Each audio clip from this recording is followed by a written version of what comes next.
श्री गुरु तेग बहादुर साहिब के 350वें शहीदी दिवस को समर्पित पंजाब सरकार की श्रद्धा और सत्कार से भरपूर पहल। पंजाब के 23 जिलों में गुरु साहिब के जीवन और बलिदान को दर्शाते light and sound show Srinagar, Gurdaspur, Faridkot और तख्त श्री दमदमा साहिब, तलवंडी साबो से अनंतपुर साहिब तक 4 महान नगर कीर्तन तथा 23, 24 और 25 नवम्बर को अनंतपुर साहिब में होने वाले भव्य समागमों में मुख्यमंत्री सरदार भगवंत सिंह जी मान की ओर से सभी को नतमस्तक होने का हार्दिक अनुरोध। आइए अपनी अटूट श्रद्धा और सत्कार के साथ इन समागमों का हिस्सा बने।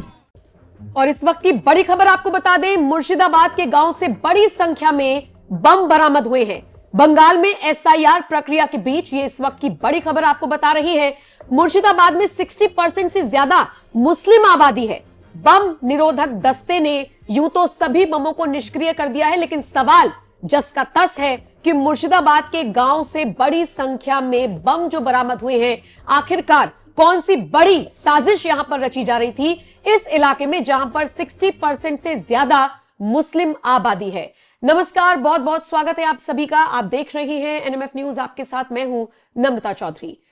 बंगाल का मुर्शिदाबाद एक बार फिर से चर्चा में है। कुछ वक्त पहले खबरें आई थी जब उसी मुर्शिदाबाद को जलाने की कोशिश की गई थी। वो तस्वीरें हम सबके जहन में रची बसी हुई हैं। लेकिन अब जब बंगाल में एसआईआर की प्रक्रिया चल रही है, यहां पर जब पुरानी वोटर लिस्ट से नामों को मैच किया जा रहा है, तो बहुत सारे नामों में गड़बड़ी मिल रही है और कई सारे ऐसे बांग्लादेशी घुसपैठी हैं जो बॉर्डर की तरफ भाग रही हैं। इन सब के बीच मुर्शिदाबाद से एक चौंकाने वाली तस्वीर सामने आई।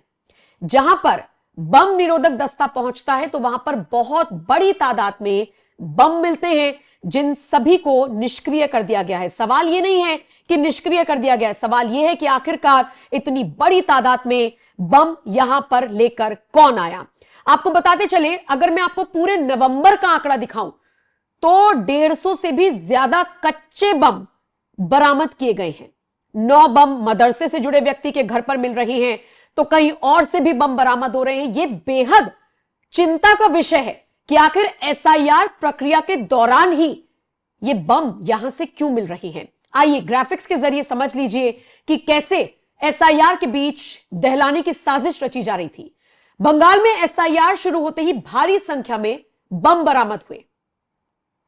इसी के साथ आपको यह भी बता दें कि इनमें से 9 बम एक मदरसे से जुड़े हुए व्यक्ति के घर से मिले। और मदरसे से जुड़ा हुआ व्यक्ति कौन होगा, यह मुझे आपको बताने की जरूरत नहीं है। ड्रोन और बॉम्ब डिस्पोजल स्क्वाड की मदद से तलाशी ली गई और जितने भी बम थे उन सबको निष्क्रिय कर दिया गया। लेकिन आपको यह भी बता दें कि डोमकल इलाका, गुदिया, सलार क्षेत्रों से 80 और बमों को जब्त किया गया है। कच्चे बम हैं। कुल बरामद बमों की संख्या 773 हो गई है। सोचिए, एक जगह से 150 के आसपास बम मिल रहे हैं, एक जगह से 80 बरामद हो रहे हैं, एक घर से मिल रहे हैं जो मौलवी था। शमशेरगंज की अगर बात करें तो यहां से तो एक खेत से लाइव बमों से भरा बैग बरामद हुआ है।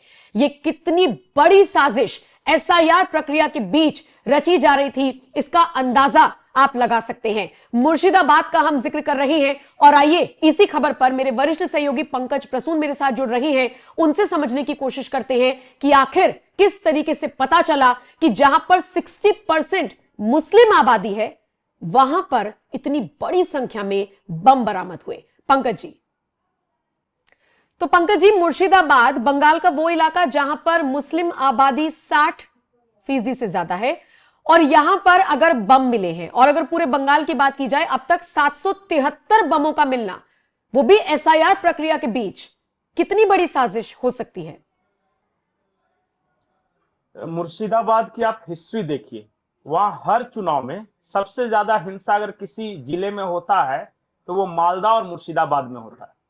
और करते कैसे हैं मैं आपको बता रहा हूं। ये क्रूड बम घर घर बनाते हैं।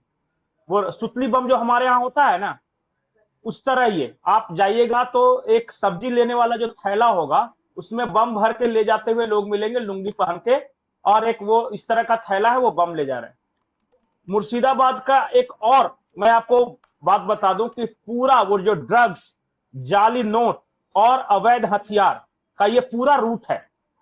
वहां से आप शुरू कीजिएगा, बांग्लादेश बॉर्डर से मुर्शिदाबाद होते हुए मुंगेर जो बिहार का है वहां तक जाता है। मुंगेर में हथियारों की फैक्ट्री है, वहां से देसी जो कट्टे होते हैं वहां आते हैं और बांग्लादेश के रास्ते जो अत्याधुनिक हथियार है वो वहां जाती है। ये पूरा रूट है वहां पे। और जाली नोटों का आपको जितना सीमांचल में जाली नोट मिलेगा, किशनगंज, कटिहार, अररिया, पूर्णिया से लेके पूरा मुंगेर तक, बिहार, बंगाल में जितना जाली नोटों की खपत है शायद ही भारत के किसी राज्य में है। फिर है ड्रग्स, गांजा, ये सबसे ज्यादा अगर सप्लाई कहीं से हो रहा है तो वो बांग्लादेश बॉर्डर से हो रहा है, बिहार आ रहा है, और उस पैसे से यहां से हथियार जा रहा है। ये पूरा वो इलाका है। गौ तस्करी, ये पूरा ये बेल्ट वही है। अच्छा। आपको शायद पता नहीं होगा, आप कभी भी रात को उस हाईवे पे निकलिए, बहुत ज्यादा दब छुप के नहीं, ऐसा नहीं है कि बहुत छुप छुपा के है, आपको 100-150 गाय बछड़ों का जत्था जाते हुए मिलेगा रात में, और हर थाने को रकम बंधी हुई है, हर थाने को रकम बंधी हुई है। मैं बड़ी जिम्मेदारी से कह रहा हूं, ये पूरा यहां से शुरू करेगा धनबाद निरसा से और जाता रहेगा बंगाल में, और पूरा फरक्का होते हुए बांग्लादेश बॉर्डर को पार करवाता है। ये अब अगर हम ये बात कह रहे हैं, अब अगर हम ये बात कह रहे हैं या इस पर चर्चा कर रहे हैं, इसका कोई आधार है कि इतनी तादाद में वहां से ये गाय जा रही होती है? चलिए, मैं तो जो रोज मैं देख रहा हूं, और रोज एक नहीं सैकड़ों विजुअल्स हैं। अगर मैं कुछ ये कह रहा हूं कि अलग कुछ नई बात बता रहा हूं तो ये है, सैकड़ों विजुअल्स हैं ये गौ तस्करी वाले, हर किसी को पता है पकड़े कौन। क्योंकि जब मैंने कहा कि अरे भाई इतना जब सामने खुलेआम चल रहा है तो पुलिस क्या कर रही है, बोला पुलिस तभी पकड़ती है जब टाइम से पैसा नहीं पहुंचता। ये हाल है, ये हाल। और मैं आपको एक बहुत इंटरेस्टिंग बात बता रहा हूं बंगाल का। बंगाल में जब जाइएगा ना तो गाड़ी लेके किसी को भी ये पता कर लीजिए, वहां एक नीली वर्दी वाला रहता है, और वो ऐसे चील कौवे की तरह झपटते हैं किसी गाड़ी पे, ना सब कुछ रहते हुए भी आपको पैसे दे के ही आप आगे बढ़ सकते हैं। और ये हर चौराहे पर है, हर चौक पर है वो, किसी भी तरह के किसी भी दूसरे राज्य की गाड़ी है तो पता कीजिए ये होता है कि नहीं। अभी इसी हफ्ते वहां का जो टोटो यूनियन एक होता है, जो इलेक्ट्रिक रिक्शा हमारे यहां होता है ना, टोटो यूनियन ने हड़ताल किया कि जितना कमाएंगे उससे ज्यादा तो छीन लेते हैं ये ब्लू वाले। इस बात को लेकर वो हड़ताल किया है।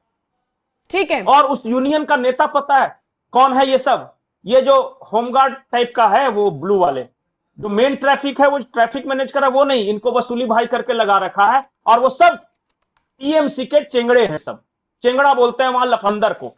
ठीक है पंकज जी, ये बंगाल के जो हालात है ना, हम जब भी किसी मुद्दे पर चर्चा करते हैं तो हम इसका जिक्र इसलिए करते हैं क्योंकि बंगाल के हालात न जाने कब से हैं। अगर मैं बमों वाली जो खबर आई है, मैं चाहूंगी इस पर थोड़ा सा आप और विस्तार से प्रकाश डालिए। मुस्लिम आबादी वाले क्षेत्र से इतने बम मिलना, किसी मौलवी के घर से बम मिलना, आप कह रहे थैलों में भर भर कर लेकर जाते हैं, ये कोई सब्जी हरा धनिया थोड़ी है जो लेकर जा रहे हैं थैले में। आपके यहां लग रहा हो कि हरा धनिया नहीं, और वहां कैसे सप्लाई होता है पता है दादा? 10 चुनाव के पहले आप देखिएगा ना, अरे जब देखेगा कि दूसरे पार्टी का वोट पड़ रहा है तो कोई भी एक बम फेंक के भाग जाता है। इससे क्या होगा? भगदड़ होगी, वहां पुलिस आएगी, प्रॉपर लाइन में लगाए करेगी, वोटिंग परसेंटेज कम हो जाएगा। तो सामने वाले को ज्यादा वोट पड़ रहा था तो उसका वोटिंग परसेंटेज कम होगा, जहां हमारा स्ट्रेंथ है वहां ठप्पा वोट मारेंगे। ठप्पा वोट आप बंगाल में किससे पूछ रहे हैं? बड़ा फेमस शब्द है। तो इस तरह से भी जहां पे आपको बंगाल, पश्चिम बंगाल में पिछले पंचायत चुनाव में पता है एक लड़का ईवीएम लेके भाग गया, 2023 हाँ 2023 ईवीएम लेके भाग गया, हाँ, और बगल के तालाब में डाल दिया, पोखर में। ये हाल है। और एक वो जो वीडियो वायरल हुआ था पंकज जी जिसमें वो ठप्पा चल रहा था, वो भी 23 का ही था क्या? हाँ नहीं वो बाद का था, वो जो ईवीएम से जो चुनाव हुए थे उसका नहीं था।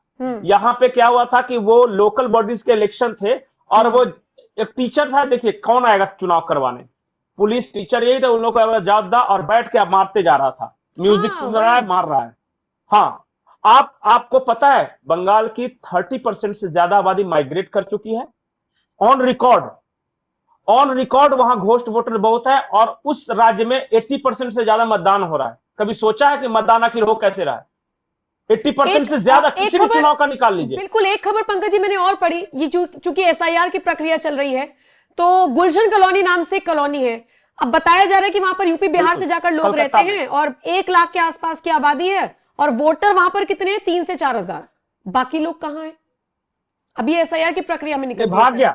एसआईआर जब होने लगा ना तो पता चला कि जब पहली बार गया तो पता चला खाली पूरा गुलशन कॉलोनी में कोई मिल ही नहीं रहा था।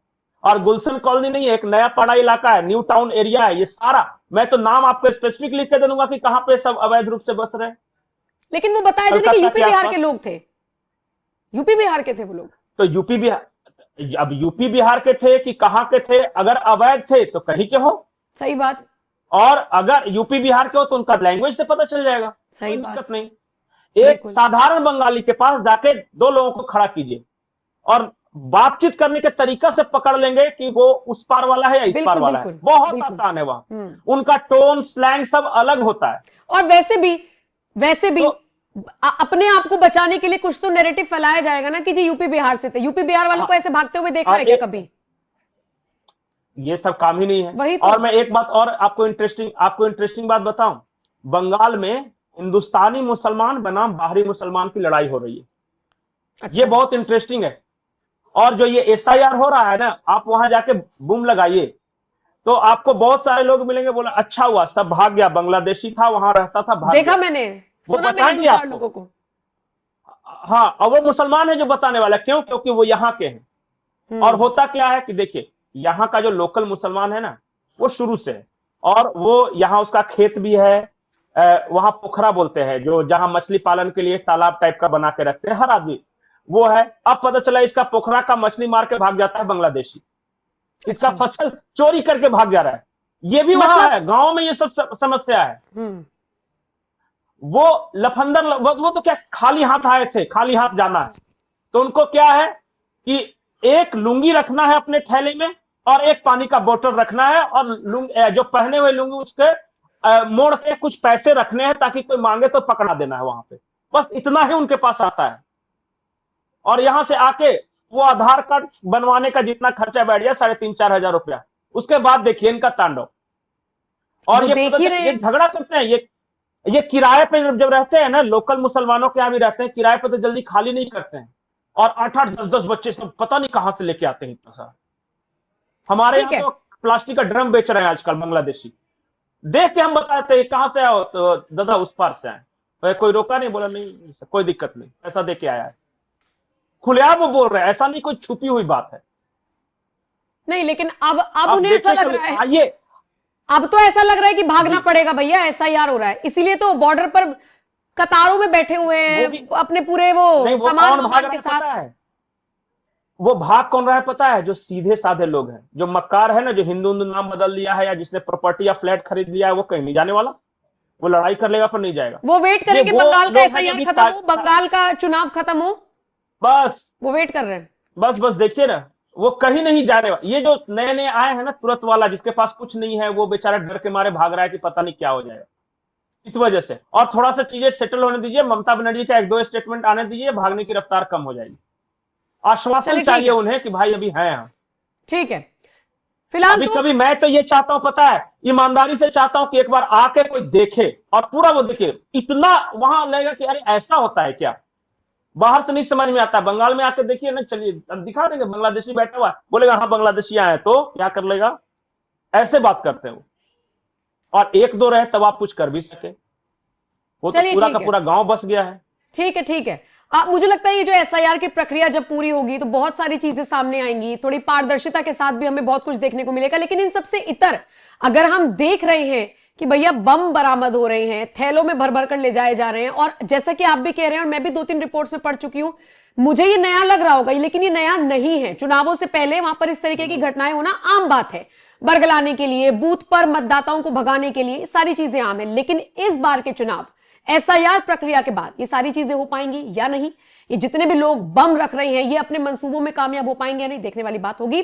फिलहाल शुक्रिया पंकज जी, बाकी अपडेट्स के लिए आप भी बने रहिए, और बाकी अगर आपको और खबरें चाहिए तो आप हमारी वेबसाइट पर भी विजिट कर सकते हैं, www.newsnmf.com पर जाइए और बाकी अपडेट्स लीजिए। फिलहाल मुझे दीजिए इजाजत, नमस्कार।